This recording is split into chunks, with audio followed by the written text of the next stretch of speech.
تو قرآن نے اصل میں قرآن کا بائبل کے ساتھ بہت گہرا تعلق ہے، بہت ہی گہرا تعلق، اور یہ اب اس صدی میں آ کے اس تعلق کو زیادہ صحیح طریقے سے سمجھا جا رہا ہے، اس پر بہت تحقیق ہونی شروع ہو گئی۔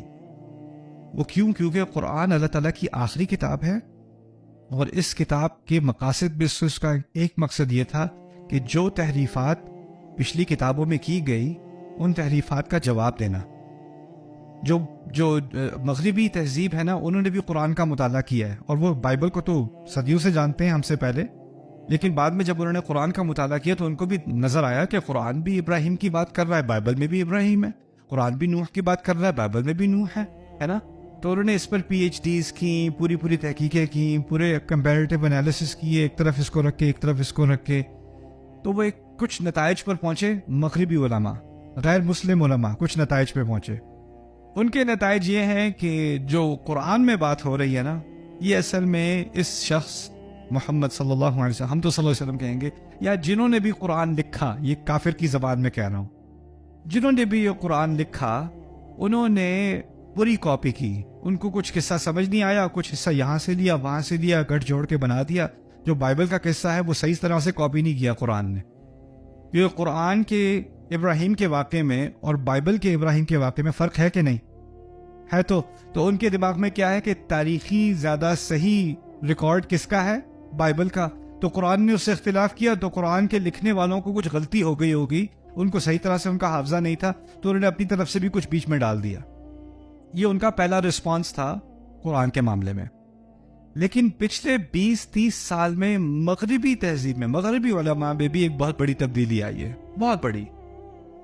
اب ان کا جائزہ یہ ہے کہ قرآن نے جان بوجھ کر بائبل کی کہانیوں کو نئے سرے سے بتایا ہے، جان بوجھ کر۔ یعنی اب وہ اہل ایمان کے قریب آ گئے ہیں، وہ بھی مان رہے ہیں کہ قرآن نے غلطی نہیں کی، جان بوجھ کر اس بات کا یہاں جواب دیا جا رہا ہے، اس بات کا وہاں جواب دیا جا رہا ہے۔ اس کی وہ ہمارا مضمون نہیں ہے، لیکن اس کی میں آپ کو ایک چھوٹی سی مثال دیتا ہوں۔ قرآن سے پہلے بائبل میں عیسیٰ علیہ السلام کے بارے میں، ان کی سیرت میں متعدد مقامات پر ایک ہی بات کہی گئی ہے کہ وہ جب اپنی والدہ سے بات کرتے تھے نا، والدہ کا کیا نام ہے؟ مریم، میری، تو ان پہ غصہ کرتے تھے، یو وومن، عورت۔ بائبل میں ہے کہ عیسیٰ میری سے اس طرح بات کر رہے ہیں، ٹھیک ہے۔ اب قرآن نے انبیاء کے بارے میں بات کرتے ہوئے جب عیسیٰ علیہ السلام کے بارے میں بات کی تو اس میں ایک چھوٹی سی کلام کا اضافہ ہے۔ آپ سوچو، وَبَرًّا بِوَالِدَتِي وَلَمْ أَكُنْ جَبَّارًا عَصِيًّا، مجھے اپنی ماں کے ساتھ اچھا بنایا اس نے۔ اللہ تعالیٰ قرآن میں کہہ رہے ہیں عیسیٰ کی زبان سے علیہ السلام، مجھے اس نے اپنی ماں کے ساتھ اچھا بنایا۔ یہ کس بات کا جواب ہے؟ وہ صدیوں سے جو جھوٹ بولا جا رہا ہے عیسیٰ علیہ السلام کے خلاف، اس کا ایک چھوٹی سی آیت میں جواب دے دیا۔ کوئی بائبل کا اسکالر ہوگا، وہ کہے گا ہے یہ کیا، یہ کہاں سے؟ تو یہ ایک بہت جان بوجھ کر اس اتنی بڑی غلطی کا جواب دیا جا رہا ہے، اور اس کی سینکڑوں مثالیں ہیں قرآن میں۔ کہ قرآن ایک مختصر سی تعبیر استعمال کرے گا، اور جو بائبل کے علماء اور ان کی تاریخ میں جو تحریفات ہیں نا، ان کا ایک چھوٹے سے کامنٹ سے اس پہ پورا تبصرہ ہو جائے گا، اس کی پوری نفی ہو جائے گی، ٹھیک ہے۔ تو اس پہ بھی انشاءاللہ کبھی کچھ باتیں سمجھ لاؤں گا۔ میری جو انگلش میں سیریز ہے سورہ یوسف پر، اس پہ ہم نے، کیونکہ سورہ یوسف کے قصے میں قرآن میں بہت سارے سینز ہیں نا۔ پہلا سین بچے اور باپ کے درمیان ہے، پھر ایک سین بھائیوں کا ہے، پھر اور سین ہے، اور سین ہے۔ تو ہر سین کا ہم نے تفصیلی مطالعہ کیا تفاسیر سے اور تدبر سے، اور جب بھی ایک سین مکمل ہوا تو ہم نے Hebrew Bible, original Hebrew Bible کا مطالعہ کر کے اس کا ایک آیت کا کمپیریزن کیا کہ بائبل کیا کہہ رہی ہے، قرآن کیا کہہ رہا ہے، بائبل کیا کہہ رہی ہے، قرآن نے اس کا کیسے جواب دیا ہے، کیسے اس سے اختلاف کیا ہے۔ اس میں بہت ساری دلچسپ معلومات سامنے آئیں، یہاں تک کہ عیسائیت کے اور کچھ ریبائز وغیرہ بھی اور پروفیسرز وغیرہ بھی جو غیر مسلم ہیں، انہوں نے اس سیریز سے فائدہ اٹھایا، انہوں نے ہمیں کافی سارے سوال بھیجے۔ اللہ تعالیٰ ان کو سب کو ہدایت دے۔ اوکے، آخری بات ہم کے بارے میں۔ تو اب میں کے بارے میں تو 2 باتیں سمجھ آ گئی ہے نا۔ وہ 2 باتیں کیا تھیں؟ یا بہت شدید محبت یا بہت شدید غصہ، ٹھیک ہے۔ ہم کے بارے میں کیا بات سمجھ آئی تھی؟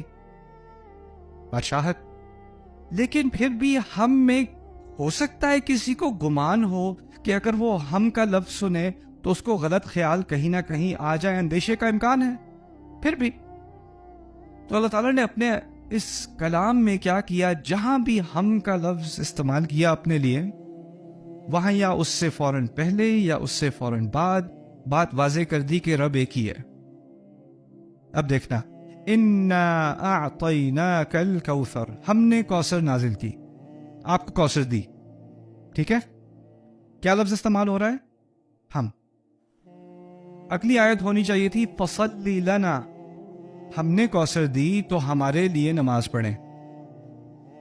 توقع تو یہ ہے، کہا فصلی لی ربک، اپنے رب کے لیے نماز. رب سے کیا بات واضح ہو گئی؟ کتنے ہیں؟ فوراً. یہاں ہم فوراً ایک. انا انزلناہ، میں ان صورتوں کا حوالہ دیتا ہوں جو آپ کو کم از کم یاد ہوں گی. انا انزلناہ فی لیلۃ القدر وما ادراک ما لیلۃ القدر لیلۃ القدر خیر من الف شہر. ابھی تب شروع میں کہا تھا ہم نے نازل کیا اسے لیلۃ القدر میں، ہم کا لفظ تو ہم ہمیشہ شروع سے آخر تک ہم ہی استعمال ہونا چاہیے تھا. اللہ تعالیٰ کہتے ہیں تنزل الملائکۃ والروح فیہا بإذن ربہم، بإذن نہ نہیں، ہماری مرضی سے، بإذن ربہم من کل امر سلام ہی حتی مطلع الفجر. قرآن نے بار بار جہاں اس کا استعمال کیا ہے فوراً اللہ کی توحید بھی واضح کر دی. فوراً ایک لفظ سے یا ایک تعبیر سے وہ بات سامنے دوبارہ آ جاتی ہے. سبحان اللہ.